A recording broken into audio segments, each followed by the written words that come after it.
On our 10th anniversary dinner, my husband arrived late with another woman on his arm, introducing her as his girlfriend.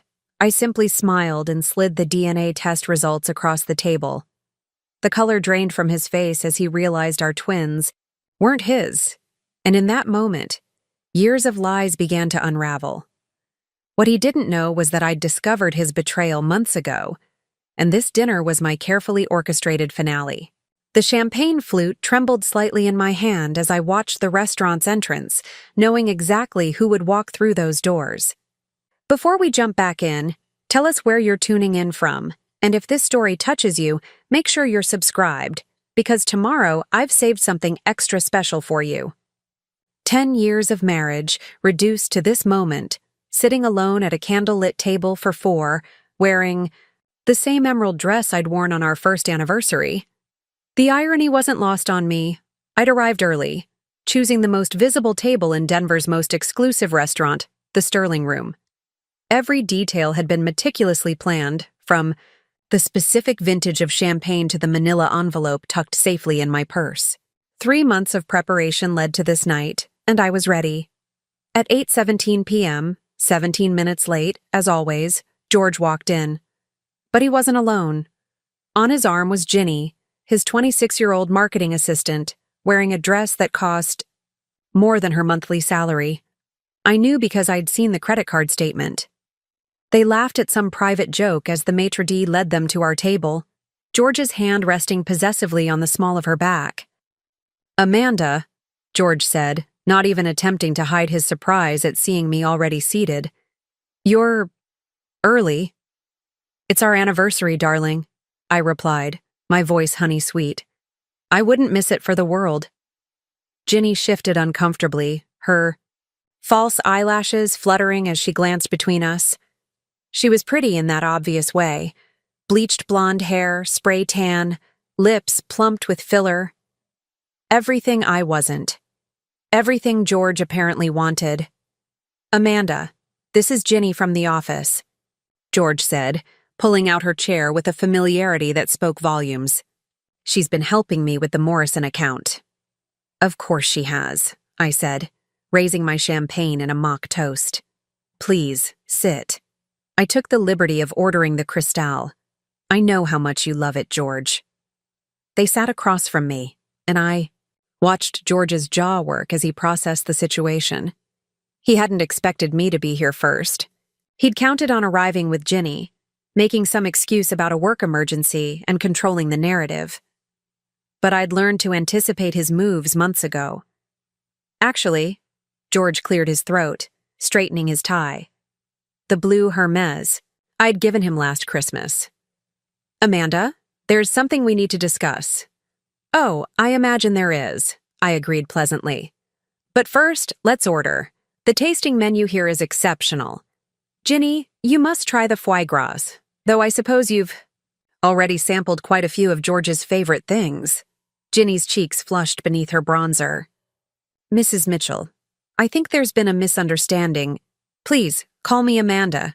After all, we're practically family now, aren't we?" I signaled the sommelier. "Another glass for our guest." George's phone buzzed, and he glanced at it reflexively, a habit I'd once found endearing but now recognized as part of his deception pattern. 3 months ago, I'd discovered he had 2 phones, one for his real life, one for his secret one. "Amanda, listen." George leaned forward, adopting the conciliatory tone he used when negotiating difficult contracts. "I didn't want you to find out this way." "Find out what, exactly?" I interrupted, tilting my head with practiced innocence. "That you've been having an affair for 8 months?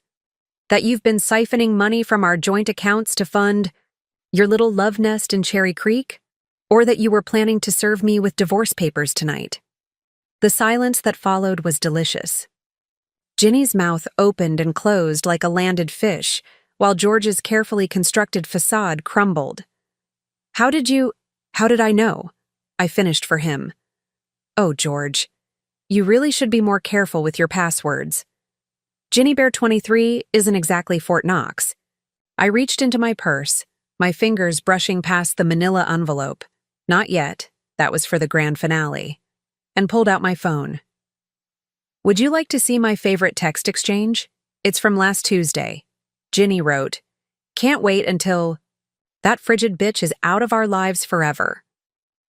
That's me, by the way. The frigid bitch. Ginny had the decency to look mortified. I never meant— Of course you did. I cut her off smoothly. And honestly, I don't blame you. George can be very convincing when he wants something. He convinced me once, too. The waiter arrived with our champagne, and I waited until he'd poured and departed before continuing. But let's not dwell on the past. After all, tonight is about new beginnings, isn't it? That's what you told Ginny in your email this morning. Tonight we start our new life together. George's hand clenched around his champagne flute. Amanda, you're making a scene. Am I? I glanced around the restaurant. I don't see anyone staring. Well, except for your colleague from Whitman Enterprises in the corner. David, isn't it? He looks rather intrigued. George twisted in his seat, spotting David, who quickly averted his gaze. The color rising in George's neck told me he was beginning to grasp that he wasn't the one in control tonight. What do you want? He asked through gritted teeth. Want? Nothing. I have everything I need right here. I patted my purse. But I do have something for you. A 10th anniversary gift, you might say. I pulled out the manila envelope, holding it. Just out of reach. You know, George, when I first suspected your affair, I was devastated. 28 years old, married to my college sweetheart, trying desperately to start a family. I blamed myself. If only I weren't so focused on my career as a financial analyst. If only I were more spontaneous, more fun, more whatever it is you see in Ginny. Amanda, Ginny started, but I silenced her with a look. I spent months in therapy, wondering what I'd done wrong. Dr. Morrison, yes, like your fake account, helped me realize something profound. Sometimes when someone shows you who they really are, you should believe them. I stood up, smoothing my dress, and placed the envelope on the table between them. Happy anniversary, darling. George stared at the envelope like it might bite him. What is this? Open it. With trembling fingers, strange how I'd never noticed his hands shook when he was nervous, he broke the seal. I watched his eyes scan the first page, confusion giving way to shock, then to something resembling terror. This can't be right, he stammered. Oh, but it is. DNA testing has come such a long way, hasn't it? I leaned down, speaking softly enough that only they could hear.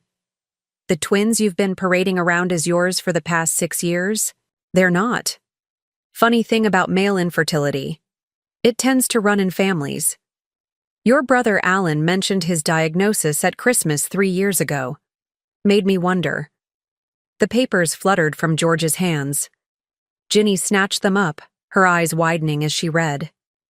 The real question, I continued, straightening up, is whether you've been lying to me about knowing you're sterile, or if you're as surprised as you look right now. The maitre d' approached, sensing tension. Is everything all right? Perfect, I assured him.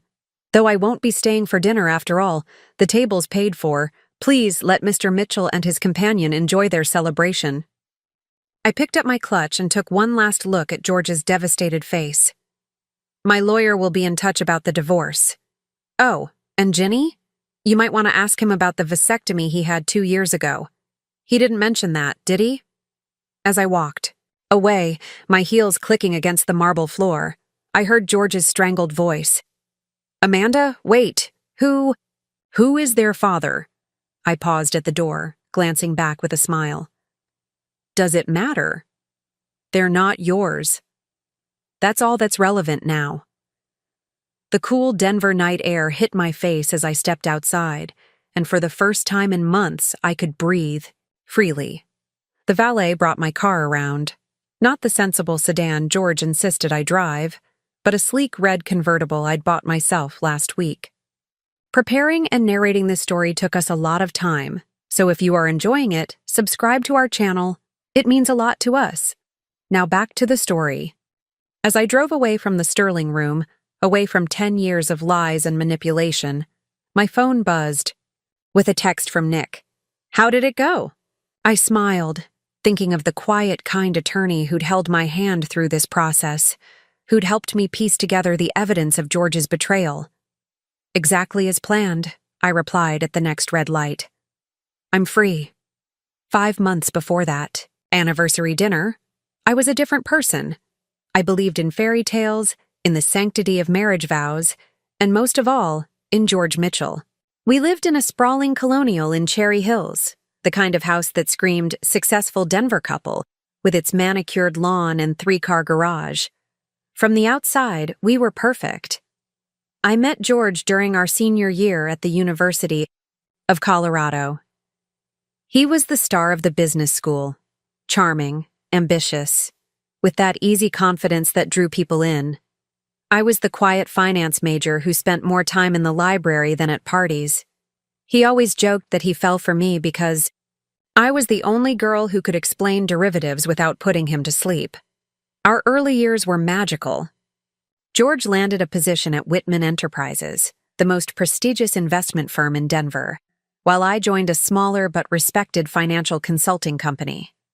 We bought our first condo in Lodo, spent weekends hiking in the Rockies, and planned our future with the certainty of the young and in love.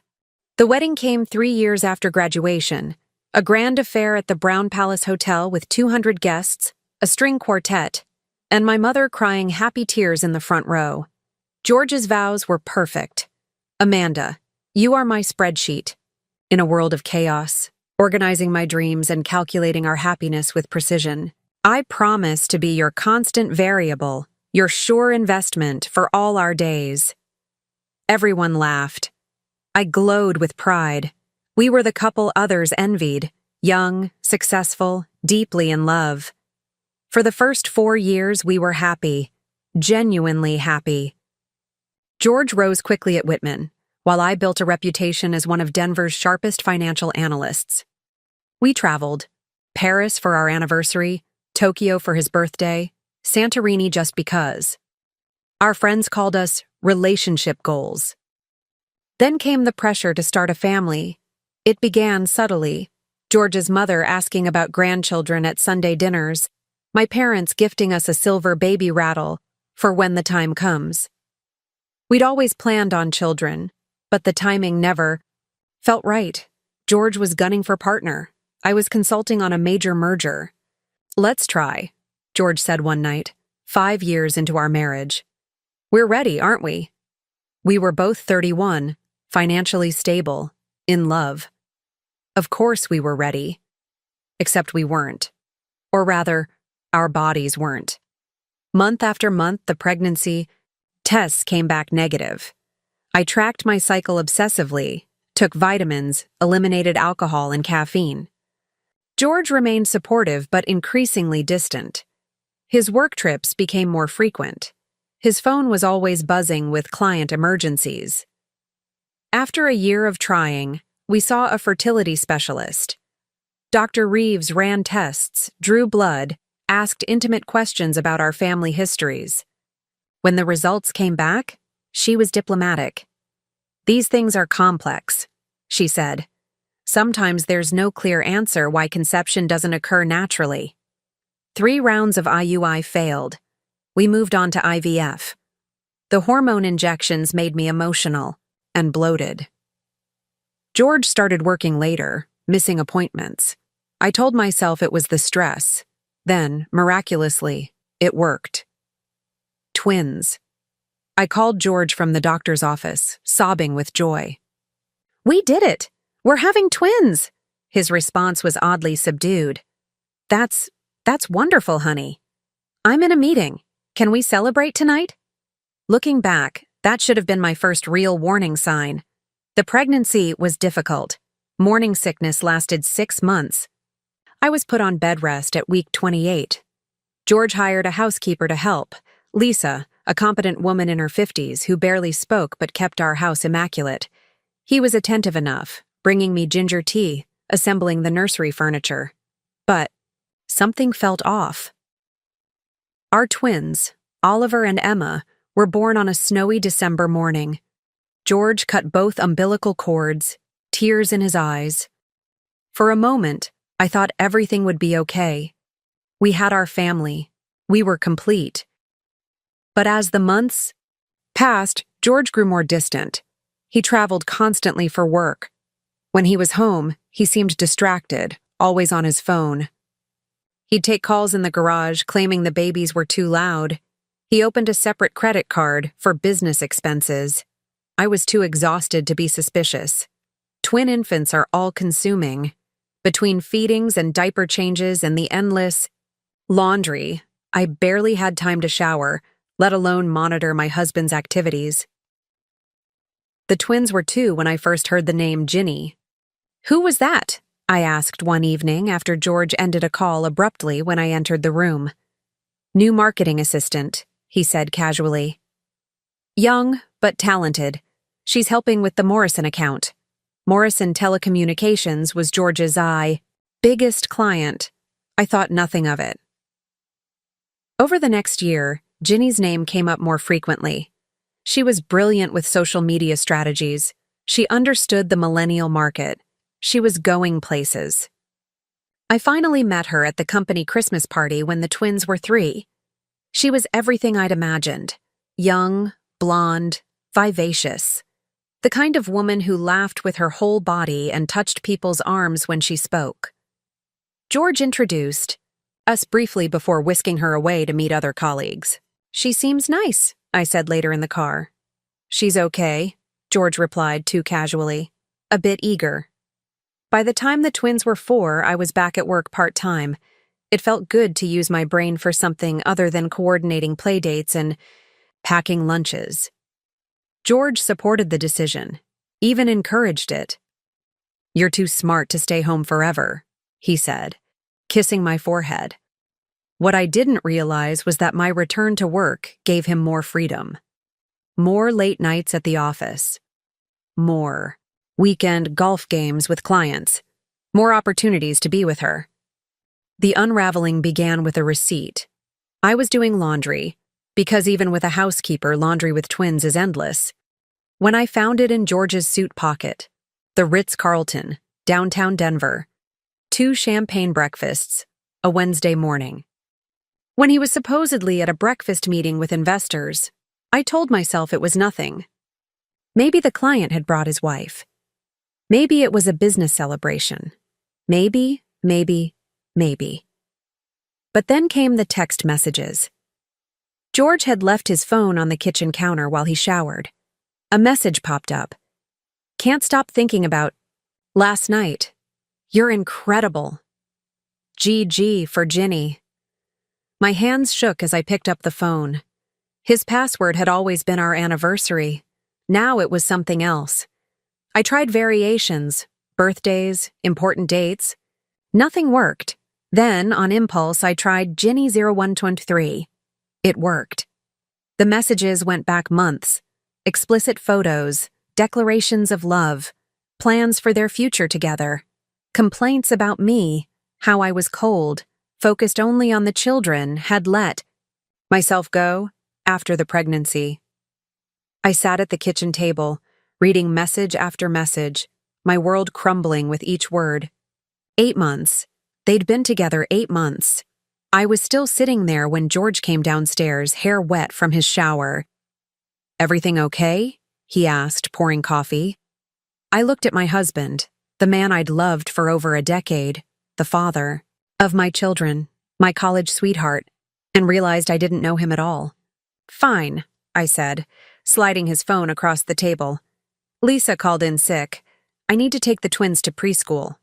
That night, after the children were asleep, I made a phone call. "Daniel's law firm," the receptionist answered. "I need to speak with someone about a divorce," I said, "and custody arrangements." "I'll connect you with Nick Daniels. He specializes in family law." As I waited on hold, I stared at our family portrait on the mantel. George, me, the twins, all smiling at the camera. The perfect family. Sometimes perfect is just another word for pretend. After discovering George's betrayal, I didn't confront him immediately. Instead, I became a detective in my own life, gathering evidence with the methodical precision I used for financial audits. Every receipt, every text message, every unexplained absence was cataloged and filed. I opened a safety deposit box at a bank George didn't know about and began my documentation. Nick Daniels turned out to be nothing like I expected. When I walked into his downtown Denver office that first morning, I was prepared for either a slick shark in an expensive suit or a world-weary cynic who'd seen too many broken marriages. Instead, I found a man in his early 40s with kind brown eyes and a slightly rumpled appearance that suggested he cared more about his clients than his image. "Mrs. Mitchell," he said, standing as his assistant showed me in. "Please, have a seat. Can I get you anything? Coffee? Water?" "Just answers," I replied, sinking into the leather chair across from his desk. "And please, call me Amanda." Over the next hour, I laid out everything I knew. The text messages, the hotel receipts, the secret credit card I'd discovered George had opened 6 months ago. Nick listened without interrupting, occasionally jotting notes on a legal pad. "I'm sorry you're going through this," he said when I finished. "I know it doesn't feel like it now, but you're handling this remarkably well." "I work in finance," I said with a hollow laugh. "I'm trained to analyze data without emotion, though I admit this particular data set is harder to process." Nick leaned forward, his expression serious. "Amanda, before we proceed, I need to ask you something important. What do you want out of this? Not what you think you should want, but what you actually want." The question caught me off guard. For weeks, I'd been so focused on gathering evidence that I hadn't stopped to consider the end game. I paused, really thinking about it. "I want to protect my children. I want to ensure their financial security. And I want George to understand that actions have consequences." "Not revenge?" Nick asked gently. "Justice," I corrected. "There's a difference." Over the following months, Nick became more than just my attorney. He became my guide through the labyrinth of Colorado divorce law, my strategist in the chess game of marital dissolution, and eventually, something like a friend. We met weekly, in his office, poring over financial documents. George had been clever, but not clever enough.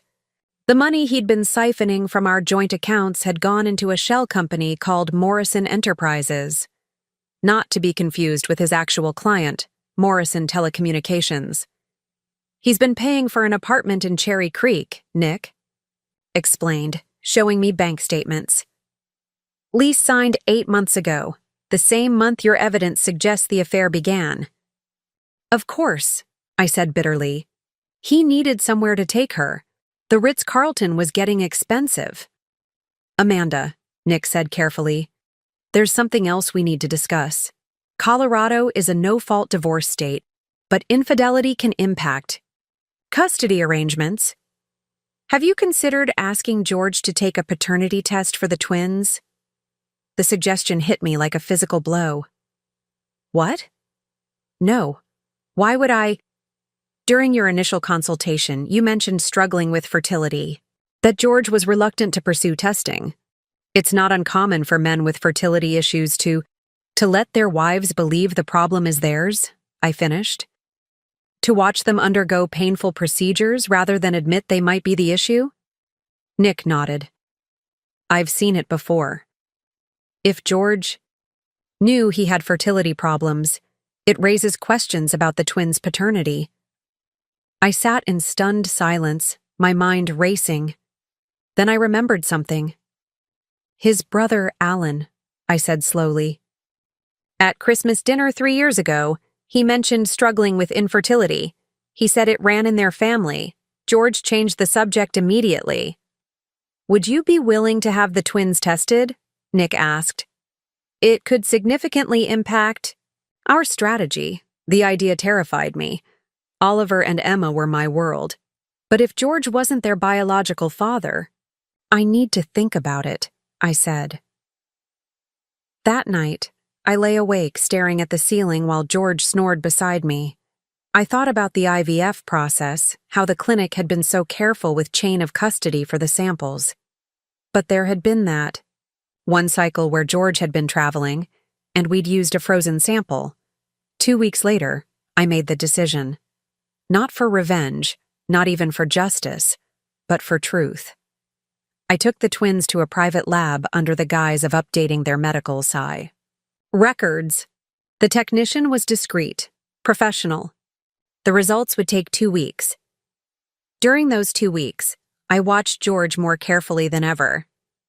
I noticed how he interacted with the twins, affectionate but distant, like an uncle rather than a father. Had it always been this way? Or was I seeing patterns that weren't there? The results arrived on a Tuesday. I opened them in Nick's office, my hands shaking. "They're not his," I whispered, staring at the paper. "How is that possible?" Nick was already pulling up records from the fertility clinic. "We'll need to investigate. There could have been a mix-up at the clinic, or George knew all along," I finished. "He knew he was infertile and never told me." The implications were staggering.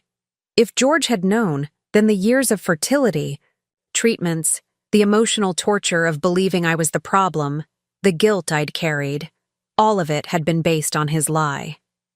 "We need more information," Nick said. "I have a private investigator who specializes in these cases. With your permission, I'd like to bring him in," I nodded numbly. "Do it." The investigator, a former police detective named Jim Rodriguez, was thorough. Within a month, he had uncovered the truth. George had been diagnosed with azoospermia, complete lack of sperm, 5 months before our wedding. He'd hidden the diagnosis, letting me believe we would conceive naturally. When we couldn't, he'd agreed to fertility treatments, knowing they would lead to donor sperm being used. He played the long game, Jim explained, showing me medical records George had hidden in his office. He wanted children to complete the image of the perfect family, but he couldn't provide them biologically. So he let you go through IVF, knowing donor sperm would be used, and never told you the truth. The betrayal was deeper than I'd imagined. It wasn't just the affair with Ginny.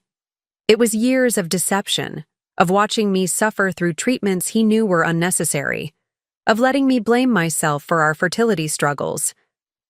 "We have enough," Nick said after reviewing all the evidence.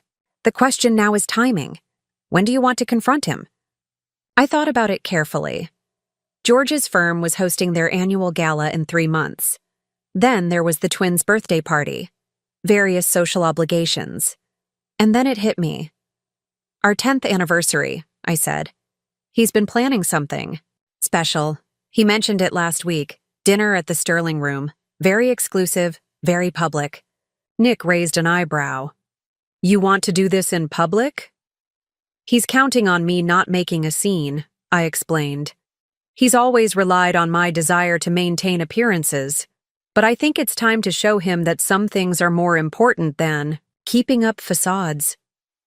We spent the next 2 months preparing. I continued playing the role of oblivious wife while secretly moving assets, securing custody arrangements, and planning every detail of the confrontation. I even discovered George's plan to bring Ginny to the dinner, to announce their relationship and serve me with divorce papers. "He wants to control the narrative," Nick observed. "Make it seem like a mutual decision, minimize the scandal." "Then we'll make sure he doesn't get that chance," I replied. The stage was set, the evidence was gathered, the DNA test results were safely in my possession. All that remained was the performance itself. As I prepared for that anniversary dinner, I felt strangely calm. The woman who had discovered her husband's betrayal 5 months ago might have crumbled. But I had been forged in the fire of his deception, emerging stronger, sharper, and ready to reclaim my life. The Sterling Room awaited, and with it, the end of George Mitchell's carefully constructed lies. The 3 months leading up to our anniversary became an elaborate performance.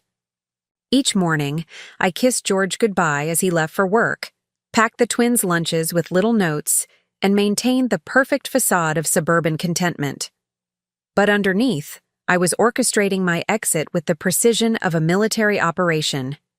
Nick had recommended a forensic accountant, Dr. Sarah Chen, who specialized in uncovering hidden assets in high-net-worth divorces. Despite her warm demeanor, she had a reputation for being ruthless when tracking down concealed money. "Your husband is creative," she said during our third meeting, pointing to a complex web of transactions on her screen. "But he's also arrogant. He's using the same shell company patterns repeatedly." Through Dr. Chen's investigation, we discovered George had diverted nearly $400,000 from our joint investments into accounts connected to Morrison Enterprises, his fake company.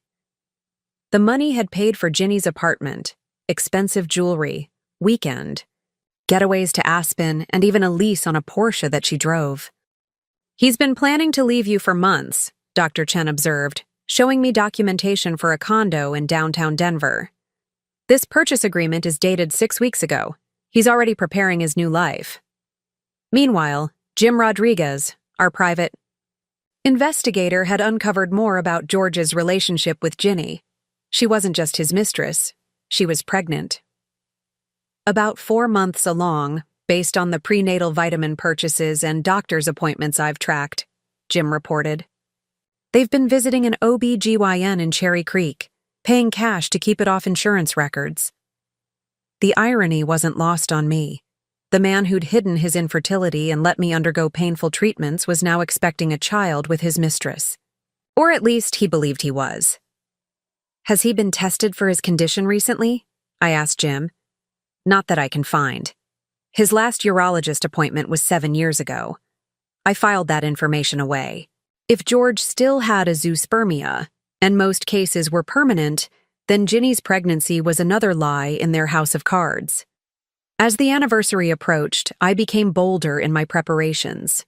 I hired a family lawyer to review Colorado custody, laws, ensuring I understood my rights regarding Oliver and Emma. I opened new bank accounts in my name only, slowly transferring funds from my personal savings. I copied important documents, birth certificates, passports, medical records, storing them in a safe deposit box. The twins, now 6, remained blissfully unaware of the upheaval coming. They adored their father, despite his frequent absences, and I was determined to shield them from adult conflicts. Whatever happened between George and me, I would ensure they maintained a relationship with him, even if he wasn't their biological father. 2 weeks before the anniversary, I discovered George had made a reservation at the Sterling Room, a table for 3, not 2. "He's planning to ambush you," Nick said when I showed him the confirmation email I'd found. "Classic narcissistic behavior. He wants to control the narrative, make you the villain in his story. Then we'll let him think he's succeeding," I replied, "right up until I play my hand." I began laying subtle groundwork for the confrontation. I had my hair done, bought a new dress, the emerald one that reminded me of happier times, and even got a manicure. To George, it would look like I was preparing for a romantic anniversary dinner. In reality, I was preparing for battle. The weekend before the dinner, George was particularly attentive. He brought me coffee in bed, played with the twins in the backyard, even suggested we take a family walk through Washington Park. "Are you feeling all right?" I asked as we watched Oliver and Emma chase ducks by the lake. "Just thinking about how lucky I am," he replied, putting his arm around me. 10 years, Amanda. Not many couples make it this far." The hypocrisy was breathtaking. Here he was, playing devoted husband, while planning to humiliate me in 5 days. I leaned into his embrace, playing my part. "We've been through a lot," I agreed. "The fertility treatments, the pregnancy complications." "But look what we have now," he said, gesturing to the twins. "Our beautiful children." I bit back the urge to correct him. Not our children. Not biologically, anyway. Instead, I smiled and suggested we get ice cream. That evening, after the twins were asleep, I sat in my home office reviewing the final preparations with Nick over video call. "The divorce papers are ready," he confirmed. "I'll file them the morning after your dinner. Colorado requires a 91-day waiting period, but given the circumstances, we should be able to expedite the custody arrangements. And the assets? Dr. Chen has documented everything. The judge will not look favorably on his financial deception. You should be able to keep the house, and he'll be required to pay substantial child support." "What about alimony?" Nick smiled, slightly. "Given that you've maintained your career and he's been actively hiding assets, you might actually have a case for him to pay you alimony, especially once the court sees how he's been funding his mistress's lifestyle while you've been paying for the children's expenses from your own income." After we ended the call, I sat alone in the quiet house, listening to the familiar sounds of the night. The hum of the refrigerator, the tick of the grandfather clock in the hallway, the occasional car passing outside. This had been my home for 8 years, but it had stopped feeling like home months ago. I pulled out the DNA test results, reading them once more. The scientific terminology was complex, but the conclusion was clear. George Mitchell was not the biological father of Oliver and Emma Mitchell. The probability of paternity, 0%. Below that was another document, one that answered the question that had haunted me since receiving these results.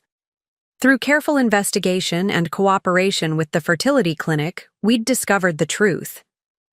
During our IVF treatment, there had been no mix-up, no accident.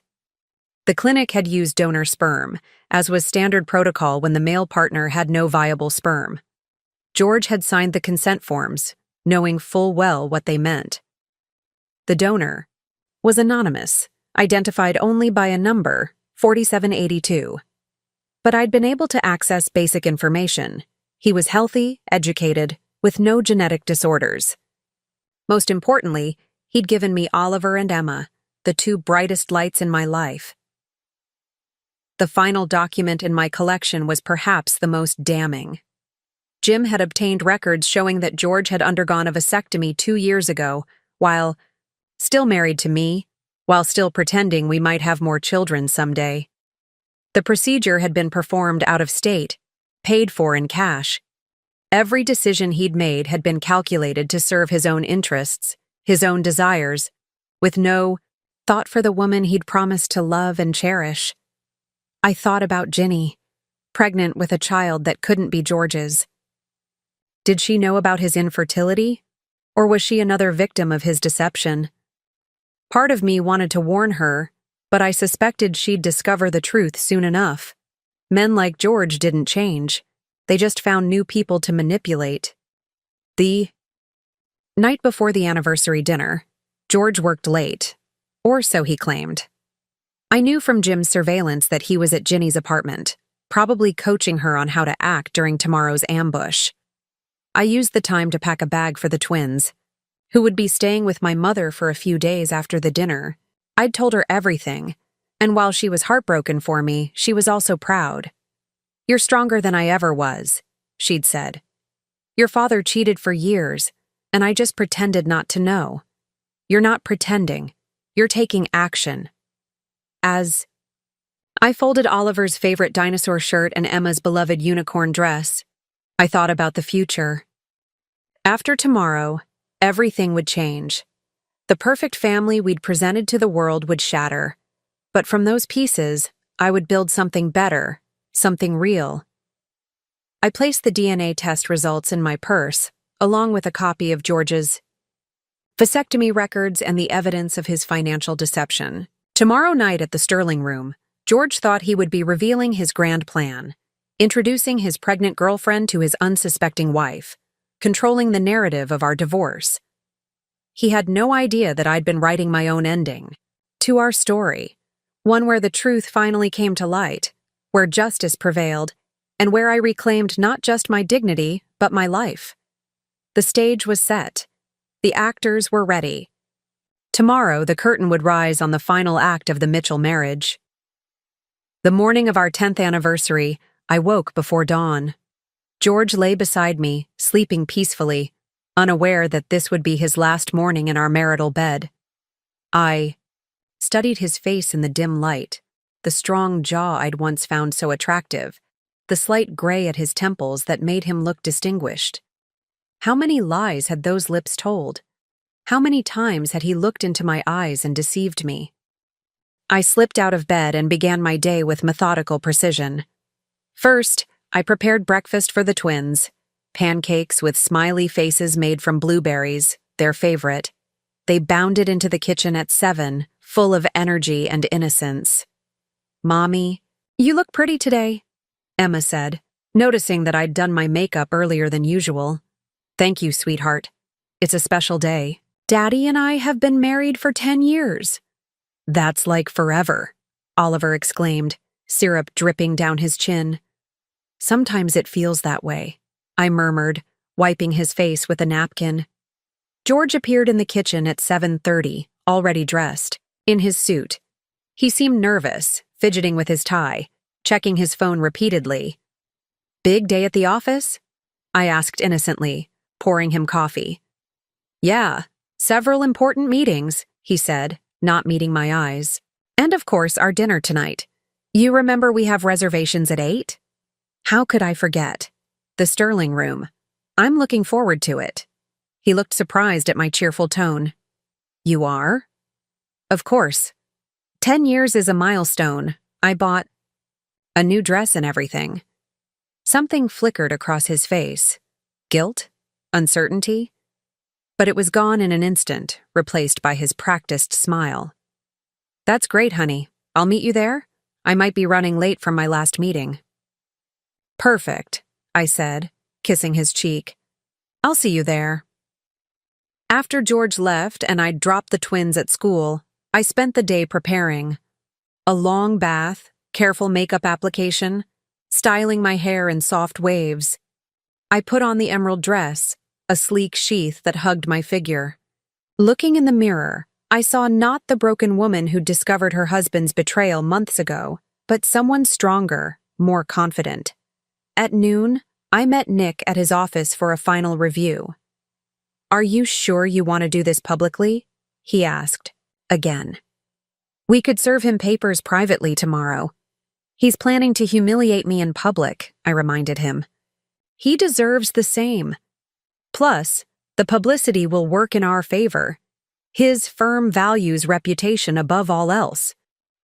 "Just remember," Nick said, placing a hand on my shoulder, "you don't have to prove anything to anyone. This is about closure for you, not revenge." "I know," I assured him. "But sometimes justice looks like revenge to those who've never been wronged." I spent the afternoon at the spa getting a massage and manicure. To the staff, I looked like a woman preparing for a romantic anniversary dinner. In reality, I was centering myself for battle. At 6 p.m., I returned home to kiss the twins goodbye. My mother had arrived to watch them, and she hugged me tightly. "Be strong, my brave girl," she whispered. "I will, Mom." The drive to the Sterling Room took 20 minutes. I deliberately arrived early, wanting to be seated and composed when George arrived with Ginny. The maitre d', Philippe, recognized me immediately. "Mrs. Mitchell, happy anniversary. Your table is ready." "Thank you, Philippe. I believe my husband changed the reservation to 3 people?" He looked uncomfortable. "Yes, madam. He called this afternoon to confirm." "Perfect," I smiled. "I'll take my seat. Could you bring a bottle of your best champagne? We're celebrating." The restaurant was Denver's most exclusive establishment, all white tablecloths and crystal chandeliers. My table was prominently positioned, visible from most of the dining room.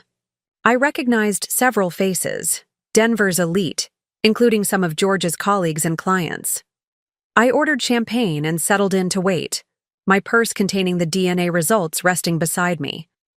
The weight of it felt significant, like carrying a loaded weapon. At 8:05, I saw them through the window, George in his best suit, Ginny in a tight red dress that did little to hide her growing bump. They were laughing as they approached the entrance, George's hand possessively on her lower back. I straightened my spine, took a sip of champagne, and fixed a serene smile on my face. Philippe led them to the table, and I watched George's steps falter when he saw me already seated. He'd clearly expected to arrive first, to control the situation from the beginning. "Amanda," he said, recovering quickly. "You're early. Punctuality is a virtue, darling." "Hello, Ginny. Don't you look vibrant?" Ginny shifted uncomfortably, her hand unconsciously moving to her stomach. Up close, I could see she was indeed about 4 months along, just as Jim had reported. They sat across from me, and I gestured to the champagne. I took the liberty of ordering, though I suppose Ginny won't be partaking? George's jaw tightened. "Amanda, there's something we need to discuss." "Oh, I imagine there is," I said pleasantly. "But first, let's order. The tasting menu here is exceptional. Ginny, you must try the foie gras. Though I suppose you're avoiding certain foods these days?" Ginny looked at George uncertainly. "This wasn't going according to their script. How did you," she started. "Know about the pregnancy?" I finished. "Oh, Ginny. When you're sleeping with a married man, you should be more discreet about your prenatal appointments. Dr. Morrison at Cherry Creek Women's Health, isn't it? Tuesday afternoons?" The color drained from Ginny's face. George reached for her hand across the table. "Amanda, listen." "No, George, you listen." I kept my voice low but firm. "I know you brought me here tonight to blindside me, to introduce your pregnant mistress and ask for a divorce in public, thinking I wouldn't make a scene. But I have something for you first." I reached into my purse, my fingers closing around the manila envelope. The moment I'd planned for months was finally here. Around us, the restaurant continued its elegant dance, waiters gliding between tables, soft music playing, conversations flowing. But at our table, time seemed to stop as I pulled out the envelope and placed it on the pristine white tablecloth. "Happy anniversary, darling," I said, sliding it toward him. "I thought it was time we stopped pretending." George stared at the envelope like it might explode. His hand trembled slightly as he reached for it, and I noticed several nearby diners had begun to pay attention to our table. "What is this?" he asked, though his voice suggested he already suspected. "Open it and find out." The soft clink of silverware and gentle murmur of conversation continued around us, but I could feel the weight of anticipation at our table. Ginny leaned forward slightly, curiosity overcoming her discomfort. As George's fingers fumbled with the envelope's seal, I raised my champagne glass, catching the light from the chandelier above. "To truth," I said quietly, "and to endings that lead to better beginnings." The paper rustled as George extracted the documents. I watched his eyes scan the first page, the DNA results that would shatter his carefully constructed world. The moment of reckoning had arrived, and there was no turning back now. The first page trembled in George's hands as his eyes scanned the DNA test results. I watched the color drain from his face, his confident demeanor crumbling with each line. He read. The clinical language was unmistakable. Probability of paternity, 0%. This is... He started, then stopped, his throat working as if the words were physically stuck. "This can't be right." "Oh, but it is," I said calmly, taking another sip of champagne. 3 independent labs confirmed it. You are not Oliver and Emma's biological father. Ginny snatched the papers from George's trembling hands, her eyes widening as she read. "George, what is she talking about? Who are Oliver and Emma?" "Our twins," I supplied helpfully. "The 6-year-olds George has been raising as his own. Though I suppose raising is generous, considering how often he's been with you instead of them." "You have children?" Ginny's voice rose sharply, drawing attention from nearby tables. "You told me you were childless, that she couldn't conceive." "Keep reading," I instructed, watching the drama unfold like a director observing her actors. Page 3 is particularly interesting. George grabbed the papers back, flipping through them frantically. His face went from pale to ashen as he reached the documentation of his vasectomy. 2 years ago, I narrated for Ginny's benefit, while telling me we might try for another child when the time was right. While you, apparently, were telling your pregnant girlfriend that your infertile wife was the reason you had no children. You're lying, George whispered, but his voice lacked conviction. Am I? Dr. Peterson in Boulder might disagree. Cash payment, out-of-state procedure. Did you really think I wouldn't find out?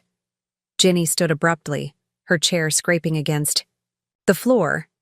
You had a vasectomy? But we're having... Her hand flew to her stomach, realization dawning. Indeed, I said sympathetically. When did you conceive, Ginny? 4 months ago?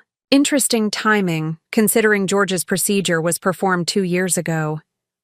This is impossible, Ginny breathed, sinking back into her chair. The baby is yours, George. It has to be. Just like the twins were supposed to be mine, George shot back, his composure finally cracking. Jesus Christ, what is happening? The truth, I said simply. Something you've been allergic to for years. Page 5 has more details about your condition if you're interested. With shaking hands, George found the page documenting his azoospermia. Diagnosis from 11 years ago, 5 months before our wedding. You knew, he whispered. All this time you knew I couldn't have children. No, George. You knew. You knew when you married me. You knew when you watched me undergo painful fertility treatments. You knew when you signed the consent forms for donor sperm. I only discovered the truth 5 months ago, when I finally had the courage to investigate why my loving husband was sleeping with his assistant. The maitre d' approached our table, concern evident on his face. Is everything all right here? Perfectly fine, Philippe, I assured him. We're just having a very honest conversation about our marriage. Perhaps some water for the table? As he retreated, Ginny turned on George, her voice shaking with rage. You lied to me. You said she was infertile. You said you wanted children with me. I do want children with you, George protested. How? I interjected. You're sterile, George. Completely. That's why you had the vasectomy. There was nothing to prevent anyway. You just wanted to ensure there would never be questions about your condition. Who is the father then? Ginny demanded, pointing at the DNA results. If not George, then who? Donor 47A2, I replied. A healthy, educated man who gave me the greatest gifts of my life, while my husband was lying about his own inadequacy. George's hands clenched into fists. How dare you? How dare I what? Tell the truth? That's rich, coming from the man who's been living a double life for 8 months. What about my baby? Ginny's voice cracked. If George can't, then who? The question hung in the air as understanding dawned on her face. She thought back to her own timeline, her own activities 4 months ago. The conference? She whispered. In Vegas? That sales rep from Dallas. Derek, George spat out the name like poison. You slept with Derek? You were married, Ginny shouted back. You've been lying to me since day one. The restaurant had its CR gone quiet, all pretense of discretion abandoned as diners watched our table's drama unfold. Several people were discreetly filming on their phones. I want a paternity test, George demanded. For which children? I asked sweetly. The twins who aren't yours, or the baby that couldn't possibly be yours? This is what you wanted, isn't it? George turned his fury on me. To humiliate me in public? No, George. I wanted a faithful husband. I wanted honesty. I wanted the family we pretended to have. But you chose lies, so I chose truth. You planned this whole thing, he accused. Absolutely. Just like you planned. To ambush me tonight with your divorce announcement. The difference is, I came prepared with facts instead of fiction. Ginny was crying now, mascara streaming down her cheeks. How could you do this to me? To us? To you? I laughed, the sound sharp in the hushed restaurant. Ginny, you've been sleeping with my husband for 8 months. You came here tonight to help him ambush his wife on their anniversary. You're pregnant with another man's child while claiming it's my husband's, and you want sympathy? I didn't. No, she wailed. Didn't know what? That he was married. His wedding ring didn't give it away? Or that he was sterile? I suppose that's harder to spot. George stood suddenly, his chair toppling backward. I'm leaving. Of course you are, I said calmly. It's what you do best. Run away when things get difficult. Just like you ran from telling me the truth about your infertility. Just like you're running from your responsibilities now. You're insane, he hissed. No, I'm informed. There's a difference. Oh, and George, before you go, you should know that I've already spoken.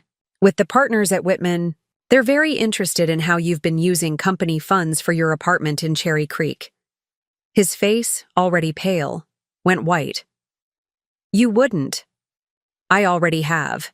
They'll be conducting an internal investigation starting Monday. I believe. The term they used was forensic audit. You've ruined me, he said, his voice barely audible. No, George, you ruined yourself. I just stopped enabling it. I stood then, gathering my purse with deliberate calm. The manila envelope remained on the table between them, two liars faced with their own deceptions. Happy anniversary, darling, I said, adjusting my dress. My lawyer will be in touch about the divorce papers. Oh, and Ginny? You might want to contact Derek in Dallas. I'm sure he'll be interested to know he's going to be a father. I walked through the silent restaurant, my heels clicking against the marble floor. Every eye was on me, but I felt no shame. Only relief. As I reached the door, I heard George's strangled voice. Amanda, wait. Please, we can talk about this. Paused, looking back at the man I'd loved for more than a decade. He sat among the wreckage of his lies, his pregnant mistress weeping beside him, his carefully constructed life in ruins. We just did, I said simply, and walked out into the cool Denver night. Behind me, I heard the swell of whispered conversations, the story already spreading through Denver's elite circles. By morning, everyone would know. George Mitchell, rising, star at Whitman Enterprises, had been exposed as a fraud in business and in life. But I wasn't thinking about George anymore. I was thinking about Oliver and Emma, safe at my mother's house. About the new life we would build together, free from lies and deception. About the truth I'd finally had the courage to reveal. The valet brought my car, not the sedan George had chosen, but the convertible I'd bought myself. As I drove away from the Sterling room, I felt lighter than I had in years. The truth hadn't just set me free, it had given me back my life. My phone buzzed with a text from Nick. How did it go? I smiled, glancing at the Denver skyline in my rearview mirror. Exactly as planned, I'm free, and for the first time in months, I truly was. The next morning, I woke to 47 missed calls and over 200 text messages. News of the Sterling Room confrontation had spread through Denver's social circles like wildfire. Several diners had indeed filmed parts of our dramatic dinner, and while the videos were grainy and the audio unclear, the story was already taking on a life of its own. I made coffee and sat at my kitchen island, systematically going through the messages. Most were from friends and acquaintances expressing shock, support, or thinly veiled requests for gossip. Several were from George's colleagues at Whitman Enterprises. 3 were from reporters at the Denver Post and local news stations. My phone rang again. This time it was my mother. Amanda, darling, are you all right? The twins are fine, still sleeping. But my phone hasn't stopped ringing. I'm fine, Mom. Better than fine, actually. George called here 6 times last night. I didn't answer. Good. He made his choices. After I hung up with my mother, I called Nick. Well, you've certainly made an impression, he said, a smile in his voice. George's attorney has already reached out. They want to negotiate. Let me guess. He wants this to go away quietly?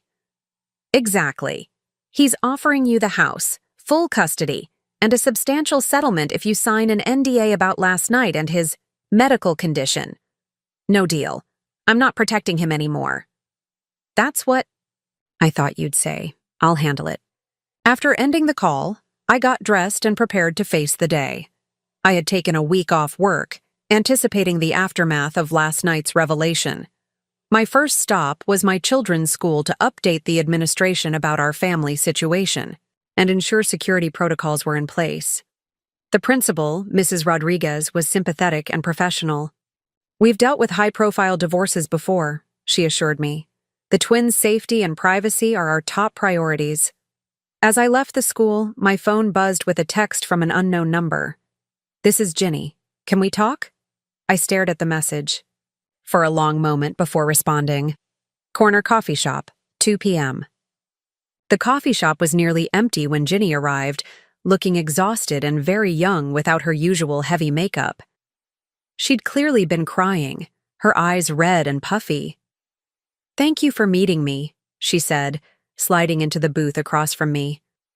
What do you want, Ginny? I didn't know about any of it. The twins, his condition, the vasectomy. He told me you couldn't have children, that you were cold and focused only on your career, and you believed him. I was stupid. I know that now. She twisted a napkin in her hands. He seemed so sophisticated, so confident. He said he was getting divorced, that you'd grown apart. He was still wearing his wedding ring when you started sleeping with him. He said it was for appearances, until the divorce was final. Tears welled in her eyes. I really thought we were in love. Despite everything, I felt a twinge of sympathy. She was 26, the same age I'd been when I married George. Young, naive, believing in fairy tales. What about the baby? I asked. I called Derek last night. He's shocked, but he wants to be involved. He's flying in from Dallas this weekend. And George? He's been calling non-stop, but I'm not answering. How could he lie about something so fundamental? The same way he lied to me for years, I said. George creates his own reality and expects everyone else to live in it. Ginny nodded miserably. I quit my job this morning. I can't go back to Whitman after everything. That's probably wise. The investigation is going to be thorough. Investigation? George has been embezzling from the company to fund your lifestyle. The apartment, the car, the jewelry, all paid for with company money through shell corporations. Oh, God! Ginny buried her face in her hands. I had no idea. I thought he was just wealthy. He is. Or was. But apparently not wealthy enough for the life he wanted to live. We sat in silence for a moment before Ginny spoke again. Amanda, I'm so sorry. For everything. I know it doesn't mean much now, but I never meant to hurt anyone. You slept with a married man for 8 months. You were planning to help him blindside me at our anniversary dinner. What exactly did you think would happen? I wasn't thinking. I was just swept up in it all. The attention, the gifts, the promises of a future together. I sighed, remembering my own naivety at her age. Learn from this, Ginny. When someone shows you who they are, believe them. George showed both of us who he was. We just didn't want to see it. After leaving the coffee shop, I drove to my attorney's office. Nick had more updates. George's firm has placed him on administrative leave pending the investigation. They're taking the embezzlement allegations very seriously. Good. What about the divorce? He's still pushing for an NDA, but he's getting desperate. The partners at Whitman are concerned about the firm's reputation. If this goes to court, it could be very damaging for them. Then maybe they should have better oversight of their employees' financial activities. Nick smiled. I've also heard from Derek Thompson's attorney.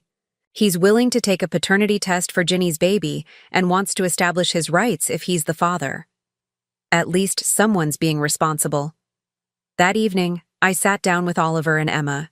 They were too young to understand the complexities of DNA and adult relationships, but they needed to know that changes were coming. Daddy and I are getting divorced, I said gently. That means we won't be married anymore, but we both still love you very much. Will Daddy still live here? Emma asked. No, sweetheart. Daddy will have his own place, and you'll visit him there. Sometimes? Did we do something wrong? Oliver's lip trembled. Absolutely not. This is about grown-up problems between Mommy and Daddy. You two are perfect and loved, no matter what. After tucking them into bed at my mother's house, I wasn't ready to return to our family home yet. I sat on the back porch with a glass of wine. My phone continued to buzz with messages, but I ignored them. The next morning brought new developments. The Denver Post had published an article about the previous night's drama. High society scandal. Whitman executive's marriage implodes at anniversary dinner. They didn't have all the details, but they had enough to damage George's reputation. By afternoon, George was fired from Whitman Enterprises. The firm released a brief statement citing violations of company policy and conduct unbecoming of a senior executive. His attorney called Nick within hours, suddenly much more amenable to my terms. He'll give you everything, Nick reported. The house, full custody, all joint assets. He just wants to settle quickly and leave Denver. Where's he planning to go? His brother in San Francisco offered him a job, probably his only option now. That evening, as I was making dinner for the twins, we'd returned home, refusing to let George's actions drive us from our own house. There was a knock at the door.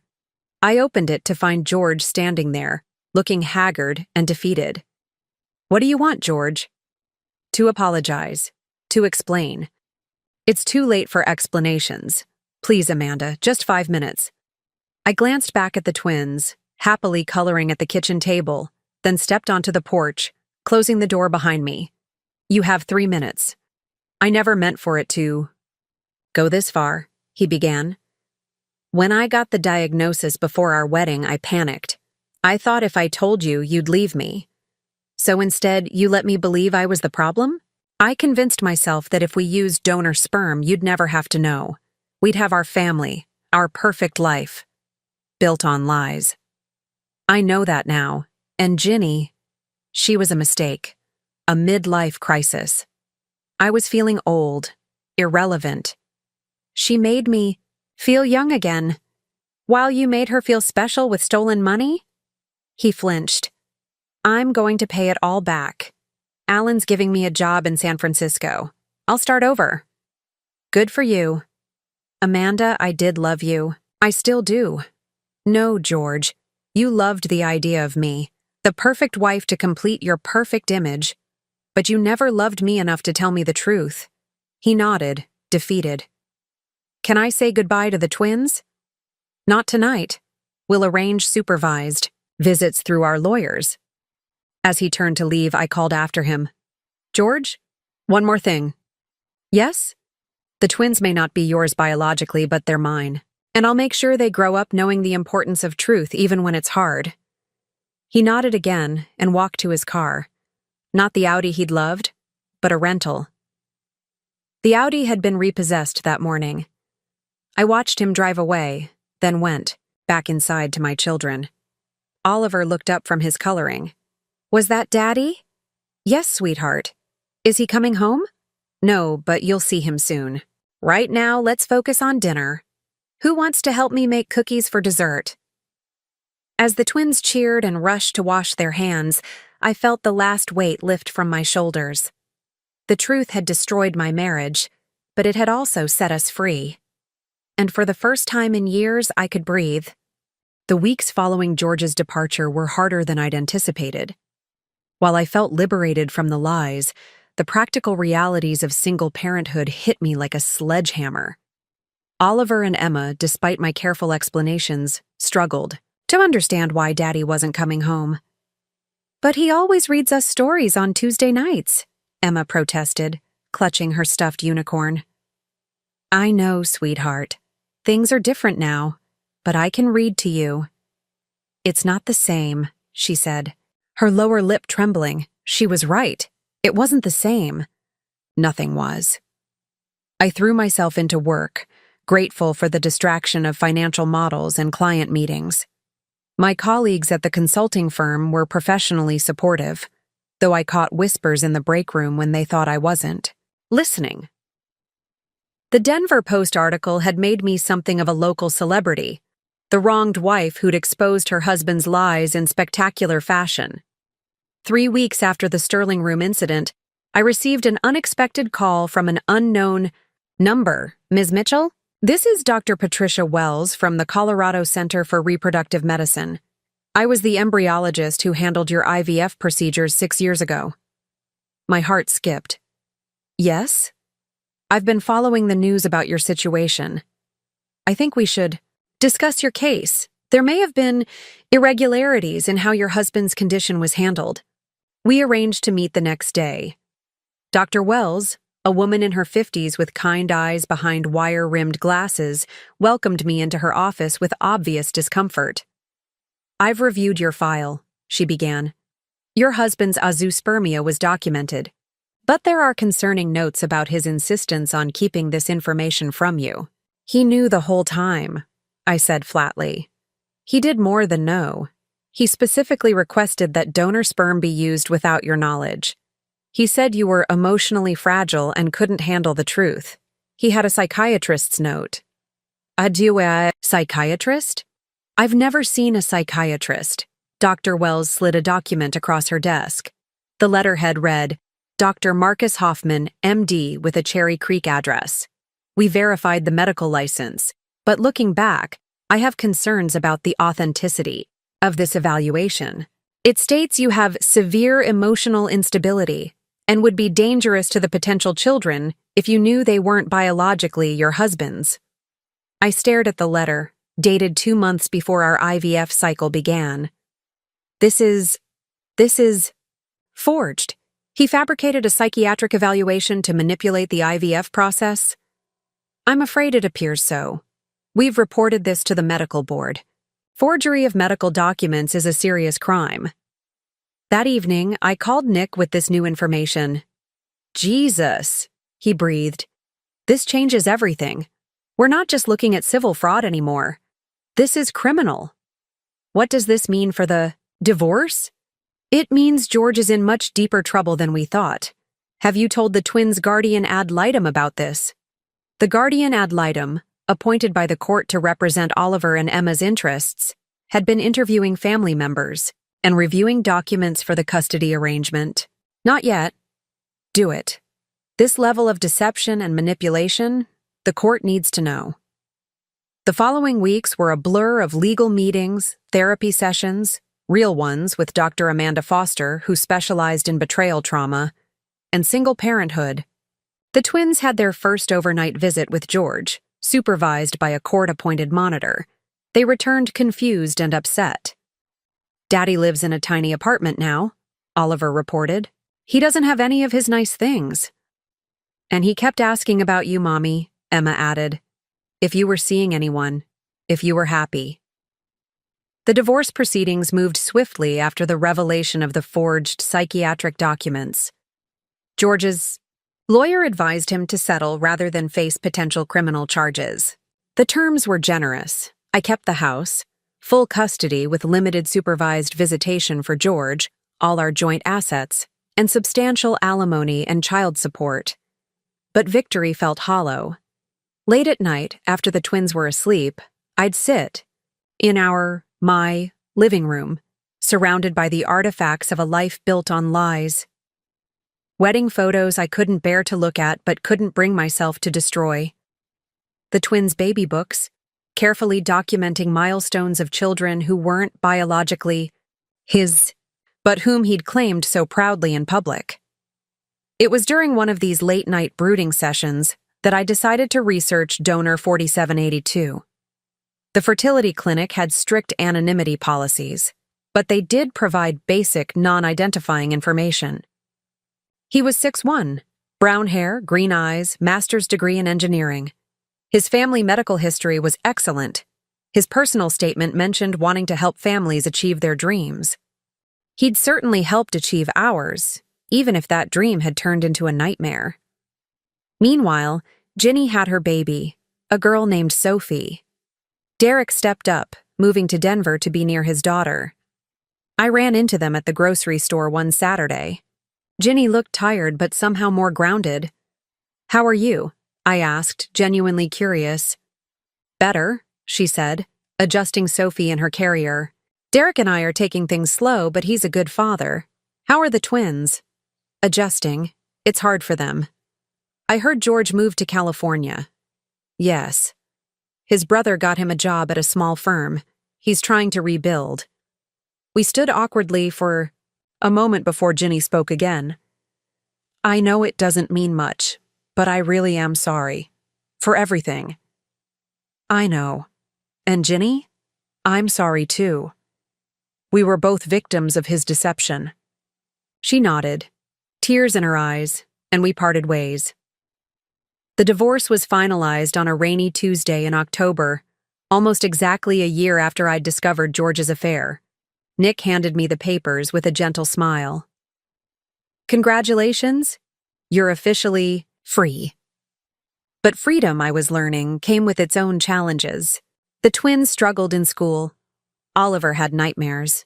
Emma became clingy, afraid I'd disappear like Daddy had. We started family therapy with Dr. Sarah Kim, who specialized in helping children through divorce. Daddy lied about a lot of things. I explained during one session, the therapist having advised age-appropriate honesty. "But he does love you both very much." "Then, why did he leave?" Oliver asked. "Sometimes adults make mistakes that hurt people they love. Daddy's learning from his mistakes now. Will you make mistakes too?" Emma worried. "Everyone makes mistakes, sweetheart. But I promise I'll always tell you the truth, even when it's hard." Dr. Kim nodded approvingly. "Children are remarkably resilient when they feel secure. You're providing that security, Amanda." But who was providing security for me? My mother visited often, but she lived 2 hours away. Friends were supportive but had their own families. Late at night, the loneliness was suffocating. I threw myself even deeper into work, earning a promotion to senior financial analyst. My boss, Janet Rodriguez, was impressed by my dedication. "You know, Amanda, we have an opening in our San Francisco office. Better position, significant raise. Have you ever considered relocating?" San Francisco, where George was rebuilding his life. I'll need to think about it." That night, I called my mother. "San Francisco? But that's where George is." "I know, but it's also where some of the best schools are. And the job opportunity is incredible." "What does your therapist say?" Dr. Foster had been helping me work through my trust issues and anxiety. "She says I need to make decisions based on what's best for my future, not my past." "And what do you think is best?" I looked around my living room, at the walls that held too many memories, at the furniture we'd chosen together, at the life that felt increasingly like a museum to a failed marriage. I think we need a fresh start. All of us. The decision to move to San Francisco wasn't about George. It was about building a new life for my children and myself, free from the constant reminders of betrayal. The twins were excited about the adventure, and I found myself looking forward to new possibilities. 2 months later, as I packed up our Denver house, I found a photo album I'd missed during my initial purge. It contained pictures from our college years, George and I young and hopeful, unaware of the pain that lay ahead. I studied one photo in particular. George and me at graduation, caps thrown in the air, faces bright with promise. We looked so Innocent, so certain that love would conquer all.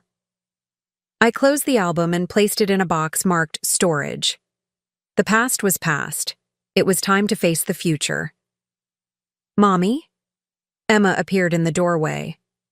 Are you sad about leaving? I pulled her into a hug. A little. But I'm more excited about our new adventure. Are you? She nodded against my shoulder. Will Daddy be there? He lives in the same city, but we won't see him often. He's still learning how to be a better person. Maybe we can help him learn, she suggested with 6-year-old optimism. Maybe, I said, though I knew some lessons had to be learned alone. The moving truck arrived the next morning. As we drove away from Denver, I didn't look back. The rear-view mirror showed my past. The windshield showed my future. For the first time in over a year, I felt ready to embrace it. San Francisco welcomed us with its signature morning fog and the distant clang of cable cars. Our new apartment in Nob Hill was smaller than our Denver house, but had stunning views of the bay. The twins pressed their noses against the windows, marveling at the ships passing under the Golden Gate Bridge. Can we ride the trolley every day? Oliver asked excitedly. Cable car, I corrected gently. And yes, we can ride it to school sometimes. The prestigious Presidio Heights Elementary had accepted both twins for the spring semester. My new position as Director of Financial Analytics at Morrison Advisory Group came with a salary that made the city's astronomical cost of living manageable. 3. Weeks after our move, while the twins were at their new school, I was unpacking the last boxes when my phone rang. George. I heard you were in town, he said, his voice tentative. I thought I should call. News travels fast. My assistant mentioned seeing you at Whole Foods. Amanda, why didn't you tell me you were moving here? Because it's not about you, George. Morrison Advisory recruited me. It's a career opportunity. The twins? Can I see them? Through the court-appointed supervisor, as the agreement states. Even here? Even now? Especially now. 2 days later, I was reviewing quarterly projections when Lisa Chen, my new executive assistant, buzzed my office. Ms. Mitchell? There's an Alan Jameson here to see you. He says it's personal. I stared at my phone in confusion.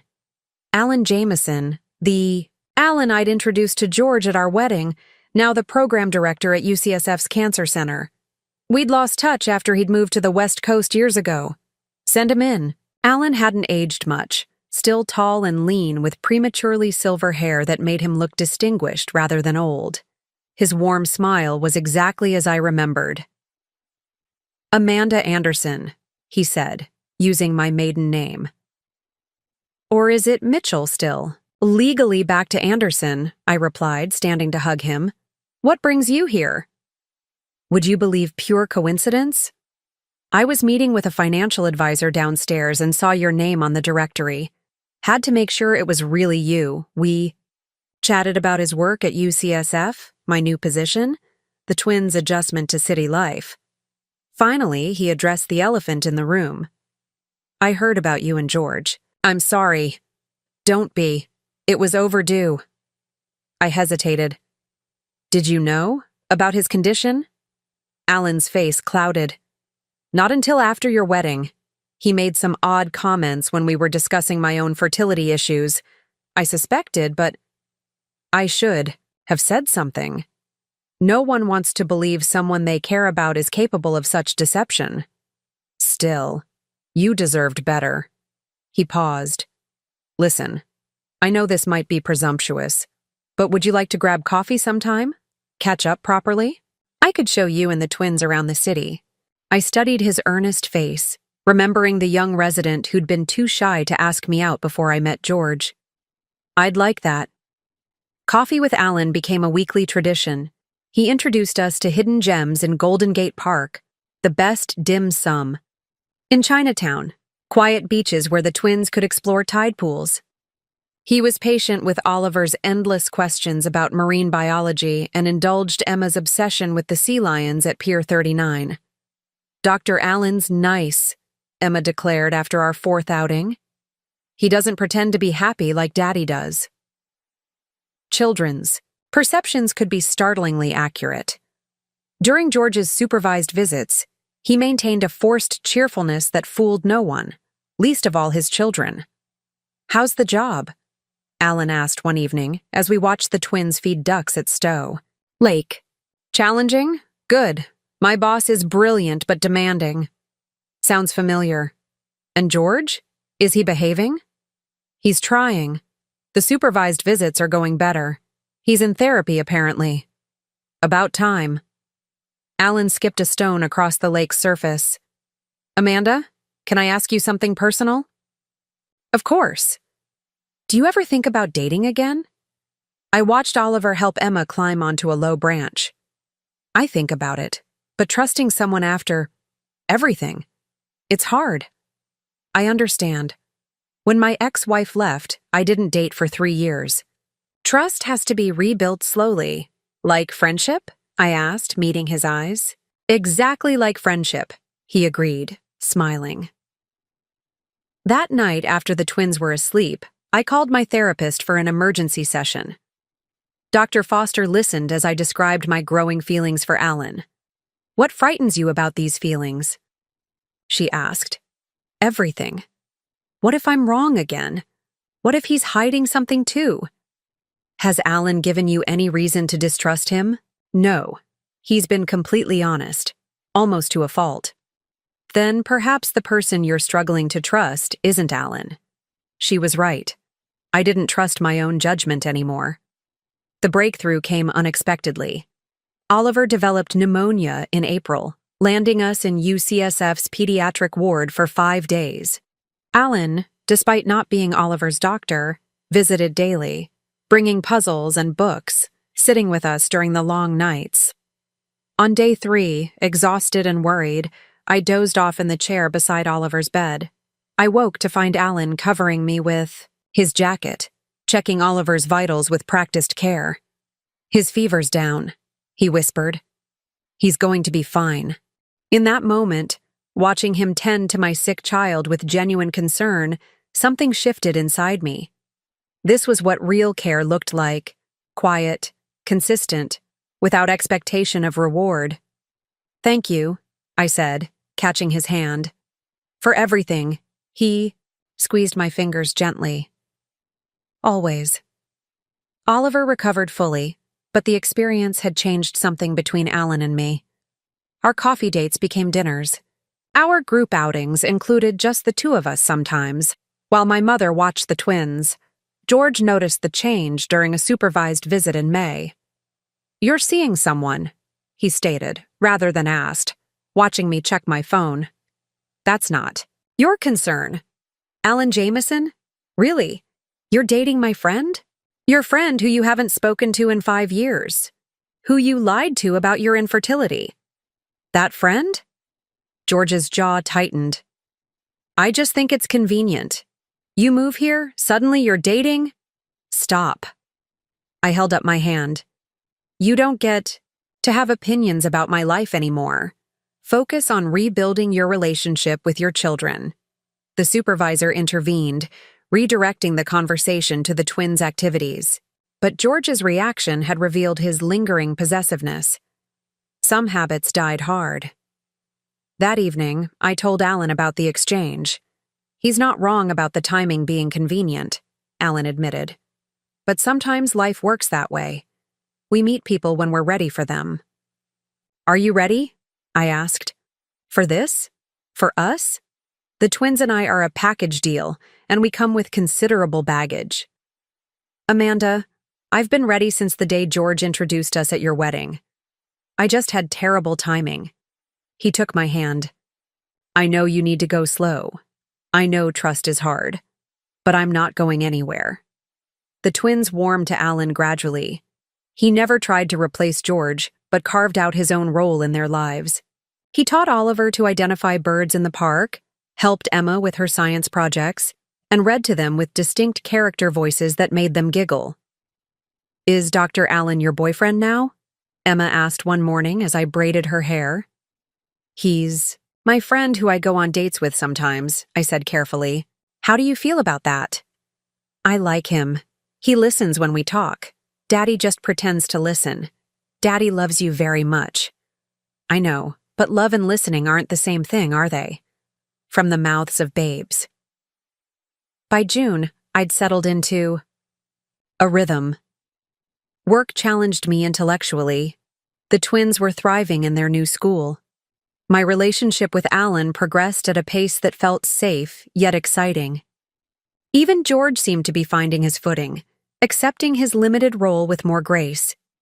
Then, on a foggy Tuesday morning, Lisa knocked on my office door with an unusual expression. There's someone here to see you. He says he's donor 4782? My coffee cup froze halfway to my lips. The anonymous sperm donor who'd helped create my children was standing in my office lobby, no longer anonymous. The past, it seemed, wasn't finished with me yet. The man standing in my office lobby looked nothing like I'd imagined. David Chen was about my age, with kind eyes behind wire-rimmed glasses and the slightly rumpled appearance of an academic.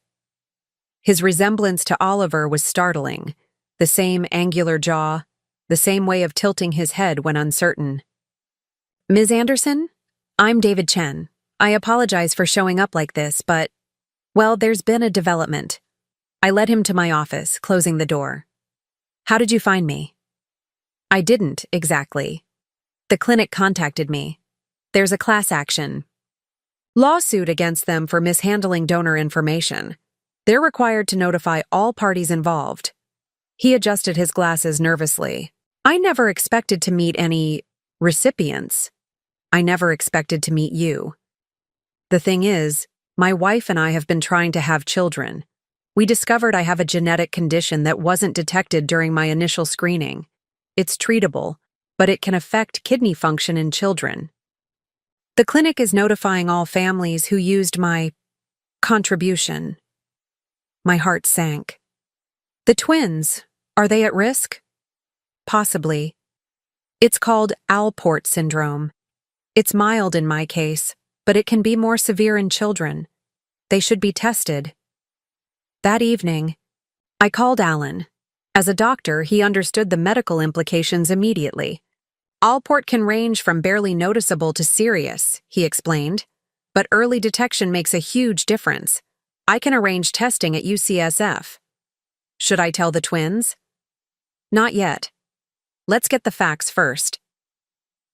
The next week was a blur of medical appointments. Both twins underwent genetic testing, and I met with Dr. Patricia Kim, a pediatric nephrologist.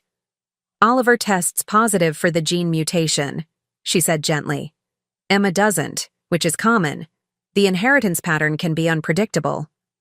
What does this mean for Oliver? Right now, his kidney function is normal. Many people with Alport never develop serious symptoms, but will need to monitor him annually. If problems develop, early treatment is very effective. I sat in the parking garage afterward, trying to process this new information. My phone rang. George. Amanda, I just got a call from the clinic about some genetic issue. What's going on? I explained about David Chen and Alport syndrome. Jesus, George breathed. Is Oliver okay? For now. He needs monitoring, but the doctors are optimistic. I want to help. Medical bills, specialists, whatever he needs. It was the first genuinely selfless thing I'd heard from George in years. Maybe he was changing.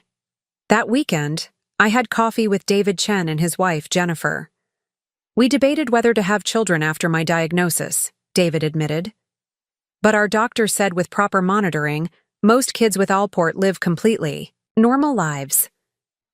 We're actually expecting now, Jennifer added, patting her slight bump. Due in December. Congratulations, I said, meaning it. These people were connected to my children in the most fundamental way, yet they were strangers. I never thought I'd meet any of the children, David said. The anonymity was supposed to be absolute. But now, with this lawsuit, do you think Oliver and Emma might want to know about me someday? I thought about my twins, about the lies that had shaped their existence, about the importance of truth. Maybe when they're older. For now, they're dealing with enough changes. News of the lawsuit spread quickly through my social circles. Other families were coming forward with stories of mishandled donor information, forged documents, and violated protocols. The clinic faced massive legal challenges.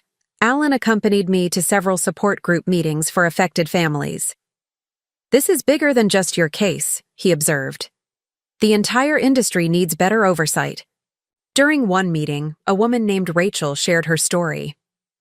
"My ex-husband forged my signature on donor consent forms. I didn't know our children weren't biologically mine until our divorce." Her story was eerily similar to mine, but reversed. The support group became a lifeline, connecting me with others who understood the unique challenges of fertility fraud. Meanwhile, Oliver's diagnosis had unexpected consequences. George, genuinely concerned about his son's health, began attending medical appointments via video calls. For the first time since our divorce, we communicated without hostility.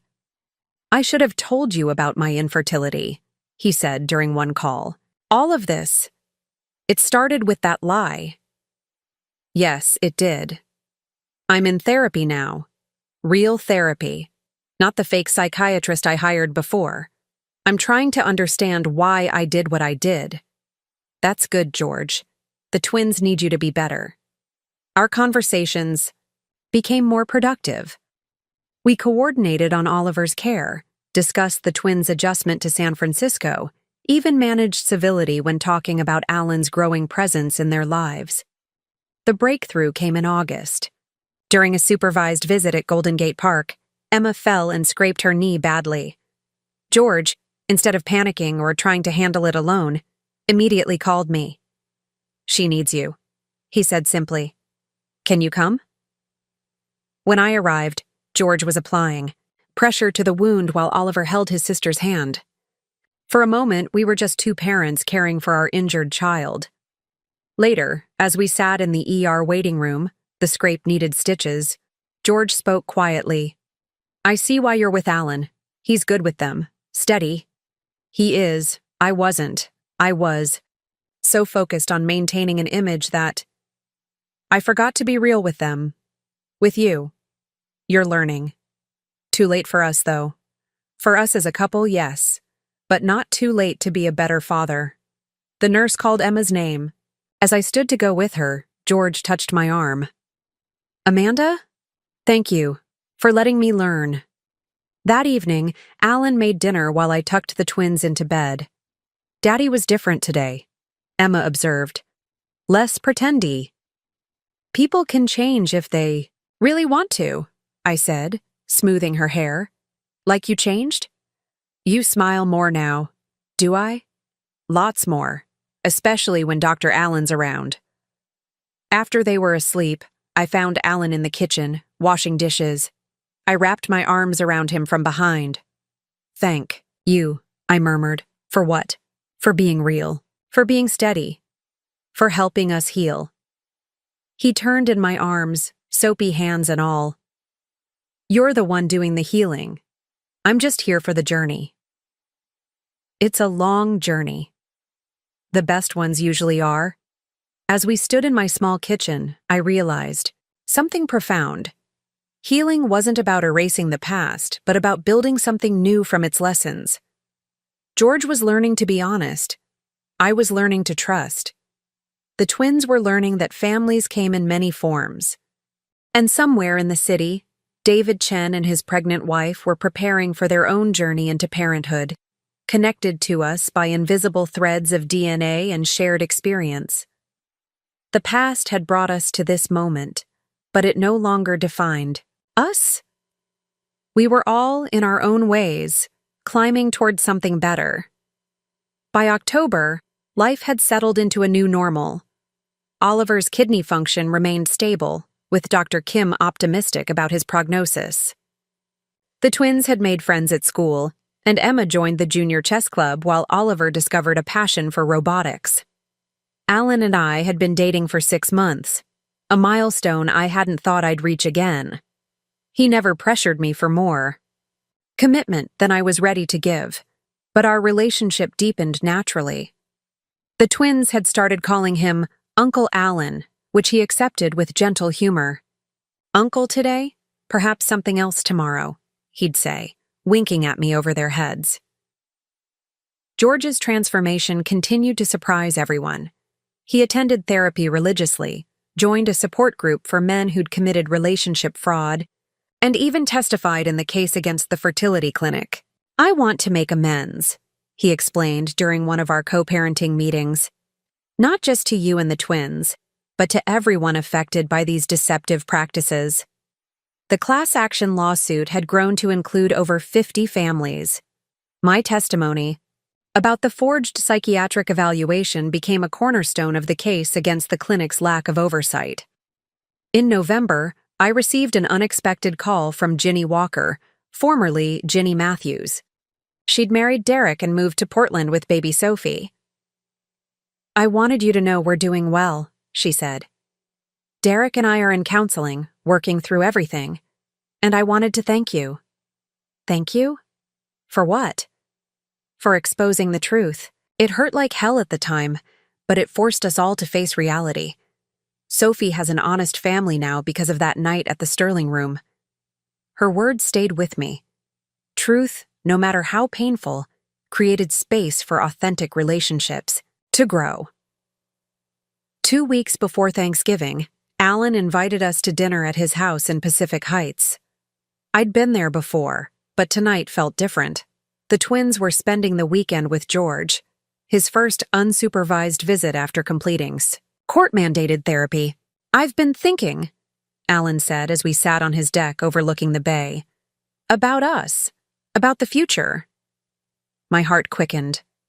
"And? I know you need to go slow. I respect that. But I want you to know I'm all in. You, the twins, even the complicated relationship with George. I'm here for all of it." He pulled a small velvet box from his pocket but didn't open it. "This isn't a proposal. Not yet. It's a promise. When you're ready, if you're ever ready, I'll be here." Inside was a simple silver band with 3 small stones, 2 emeralds for the twins, 1 sapphire for me. "Alan, Don't answer now. Just know that I love you. All 3 of you." That night, as fog rolled across the Golden Gate Bridge, I realized something profound. The shattered pieces of my old life hadn't just broken apart. They'd created space for something new, something stronger, to grow in their place. The truth had set us all free, even George in its way. And in that freedom, we were finding our way to something better than the lies we'd left behind. The call came on a Tuesday, morning in December, just as San Francisco's winter rains began in earnest. Nick Daniels, my divorce attorney from Denver, had news about the fertility clinic lawsuit. "Amanda, you're not going to believe this. During discovery, they found evidence of systematic fraud going back 15 years. George wasn't the only one who forged documents." "What do you mean?" "The clinic had a side business helping infertile men hide their conditions from their wives. They provided fake psychiatric evaluations, manipulated consent forms, even created false medical histories. George's case was just the tip of the iceberg." I sank into my office chair, stunned. How many families? At least 200. The clinic's former director, Dr. Marcus Hoffman, the same psychiatrist who supposedly evaluated you, was running the whole operation. He wasn't even a licensed psychiatrist. The revelations made national news.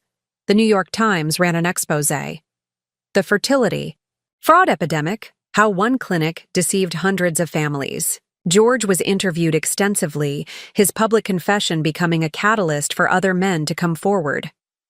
"I destroyed my marriage to maintain a lie," he told CNN. "I let my ego and fear of inadequacy poison everything good in my life." The twins watched clips of their father's interview with surprising maturity. "Daddy's being brave now," Emma observed. "Better late than never," Oliver added, sounding older than his 7 years. David Chen reached out again after seeing the news coverage. My wife and I want to establish a scholarship fund for children affected by fertility fraud. Would you consider being on the board? The David and Jennifer Chen Foundation launched in January, providing financial support for medical testing, therapy, and legal fees for affected families. George made the first major donation.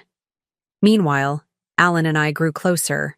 He moved slowly, respecting my healing process, but his steady presence became an anchor for all of us. When Oliver had a minor kidney scare in February, a false alarm, thankfully, Alan was there every step, coordinating with specialists and explaining procedures in terms the twins could understand. You should marry Uncle Alan, Emma announced, one morning at breakfast. He makes you laugh, and he helps Oliver with his homework, and he doesn't lie about important stuff. Out of the mouths of babes, Alan murmured, catching my eye across the table. The fertility clinic's trial began in March.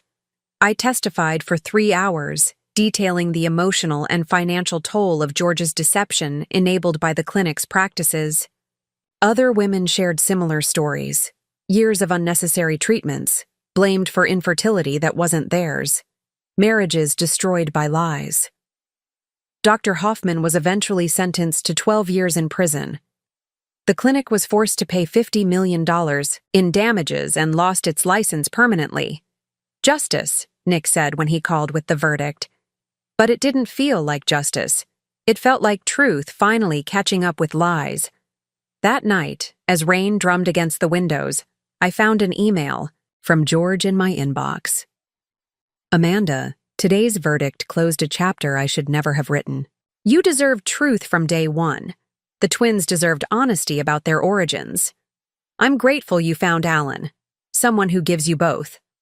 I know I can never fully atone for what I did, but I promise to spend the rest of my life trying to be the father Oliver and Emma deserve, even if I'm not the one they call Dad anymore. With sincere regret and genuine hope for your happiness, George. For the first time since that horrible anniversary dinner, I felt the last of my anger toward George dissolve. Not forgiveness exactly, but something close. An understanding that even good people could do terrible things when fear ruled their choices. The past caught up with us at Emma's spring piano recital. As she played her carefully practiced piece, a simplified version of Claire de Lune, I noticed George sitting in the back row. No longer the confident executive in expensive suits, he wore a simple blazer and the humbled expression of a man who'd learned hard lessons. After Emma's bow, as parents mingled in the lobby, George approached. Alan instinctively moved closer. To me, protective but not possessive. She plays beautifully, George said. Like you used to. I still play sometimes, I replied, when the twins are asleep. An awkward silence fell. Oliver, sensing tension, grabbed Alan's hand. The gesture wasn't lost on George. I saw the Chen Foundation interview, George continued. You spoke eloquently about moving forward from betrayal. It's a process. I know. He shifted uncomfortably. I'm moving back to Denver next month. My brother's firm. They need someone with my experience in restructuring. That's good, George. Fresh starts help. I wanted to ask. He glanced at Alan, then back to me. Would you consider letting me have the twins for 2 weeks this summer? My parents have a cabin in Vail. They barely know their grandchildren. The old Amanda would have refused immediately. But therapy had taught me that healing meant allowing growth, even in those who'd hurt us. I'll need to discuss it with Alan, I said. He's part of these decisions now. George nodded, his jaw tight but accepting. Of course. I want you to know I'm truly happy you found someone trustworthy. The twins deserve that stability. They deserve honesty from all their parents, Alan interjected gently, biological or chosen. George met Alan's eyes. You're right, and I'm committed to providing that now. Emma bounced up, still glowing from her performance. Daddy, did you see? I only missed 2 notes. "You were perfect, sweetheart," George said, kneeling to her level. "Absolutely perfect." Watching them, I felt the last walls around my heart soften. Not for George, that chapter was closed, but for the possibility of functional co-parenting. Of showing our children that even broken relationships could evolve into something workable. "We'll discuss the summer plans," I told George as we prepared to leave. The twins would benefit from knowing their grandparents better. His grateful smile held no manipulation, no agenda, just a father hoping to rebuild bridges he'd burned. As we walked to the car, Alan squeezed my hand. That was graceful. "Truth makes space for grace," I replied, surprising myself with the wisdom born from pain transformed. Summer arrived with unexpected challenges. Oliver's routine kidney check showed slight protein elevation. Not dangerous yet, but requiring closer monitoring. The news shook our carefully rebuilt stability. "We should cancel the Colorado trip," George said during our emergency family meeting. "His health comes first." "Actually," Dr. Kim interjected via video call, "moderate altitude might be beneficial. The cleaner air, less stress. Just ensure he stays hydrated." The decision fell to me. Trust George with our medically vulnerable son? The old wounds whispered warnings, but Alan's steady presence reminded me that people could change. They should go, I decided. But with conditions: daily video check-ins, a local nephrologist on call, and George needs to complete a basic medical training course first. George enrolled in the course that week without complaint. The night before their departure, I found myself standing in the twins' doorway, watching them sleep. Alan appeared behind me, wrapping his arms around my waist. "You're doing the right thing," he murmured. "Am I? Trusting the man who lied about everything?" "You're not trusting that man. You're trusting the one he's becoming." At the airport, George presented medical supplies, emergency contacts, and a detailed itinerary. "I've got backup plans for the backup plans," he assured me. Emma hugged me. Tight. "Don't worry, Mommy. Daddy knows about Oliver's medicine now. Uncle Alan taught him." Indeed, Alan had spent evenings coaching George on Oliver's care routine. Their growing rapport still surprised me. Two men connected by love for the same family, navigating new territories of blended relationships. "Call anytime," George said. "Middle of the night doesn't matter." "I will." As they disappeared through security, my phone buzzed. A text from Rachel, my support group friend. "Saw the Times article about your testimony. You're changing how people think about fertility fraud. Proud of you." That evening, Alan and I sat on our deck, the house eerily quiet without the twins. "Chaos. I've been thinking," he said, reaching for my hand. "About that promise ring. About us." My heart quickened. "And?" The twins call me Uncle Alan, but sometimes Oliver slips and says, "Dad." He apologizes immediately, like he's betraying George. But it made me realize that families don't follow traditional rules anymore. Exactly. He turned to face me fully. "Amanda, I love you. I love them. I'm ready for whatever form our family takes, traditional or not." The choice crystallized before me. Embrace this new chapter fully or remain guarded forever. As fog rolled in from the bay, I made my decision. "Yes," I said, the word carrying years of healing. "I'm ready too." Alan's face broke into a smile that reached his eyes. "Really? Really? But let's wait until the twins return to tell them." That week in July passed differently than I'd expected. Instead of anxiously checking my phone every hour, I found myself enjoying the quiet moments with Alan. Morning coffee on the deck, evening walks through Golden Gate Park, conversations that went deeper than our usual family logistics. George sent daily updates with photos, Oliver proudly displaying a caught fish, Emma leading a nature hike, both twins roasting marshmallows with their grandparents. His parents, who had initially sided with their son after our divorce, had written me a heartfelt letter of apology after his public confession. "We failed you," his mother wrote.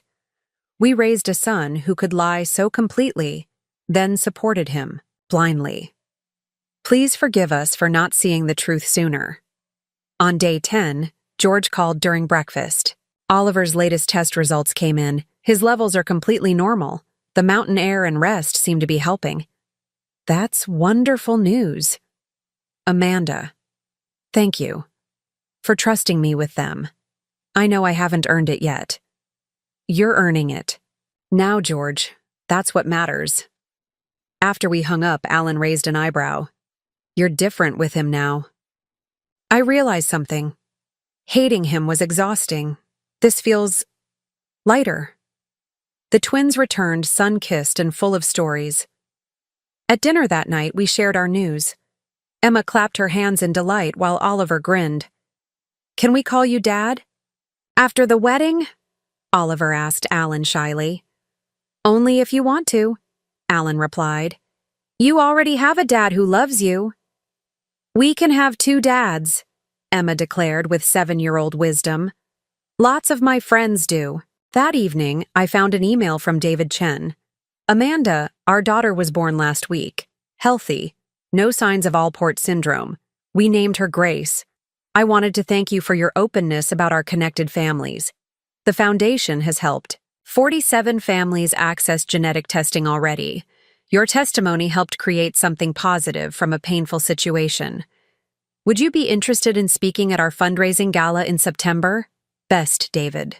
I looked out my window at the San Francisco skyline, thinking about how far we'd all come. George was rebuilding his relationship with the twins. Alan and I were planning a small wedding for October. The foundation was helping other families navigate similar challenges.